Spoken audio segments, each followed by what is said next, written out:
మరి మొన్న కాంగ్రెస్ అధికారంలోకి వచ్చింది.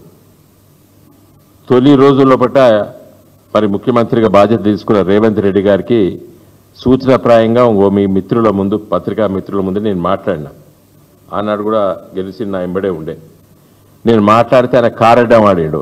ఆ వినోద్ కుమార్ మొహం అద్దంలో చూసుకోమని చెప్పు, 10 ఏళ్ళైంది, ఎటుపోయింది సైనిక్ స్కూలు, ఉద్యమంలో కూడా బాగా మాట్లాడిండు అని చెప్పి ఒక వ్యంగ్యంగా నా పైన మాట్లాడాడు.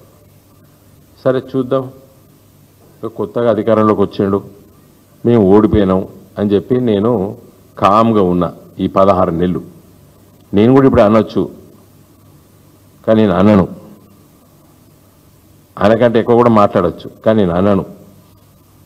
ఎందుకంటే అధికారంలో ఉంటాం పోతాం, కానీ బాధ్యతాయుతంగా మాట్లాడాలి, బాధ్యతాయుతంగా పనిచేయాలి. నేను అధికారం లేను, నేను ఓడిపోయినా, అయినా ఒక బాధ్యతాయుతమైనటువంటి ఒక రాజకీయ నాయకుడు, రాజకీయ పార్టీ తరఫున చెప్తున్నా, మిస్టర్ రేవంత్ రెడ్డి.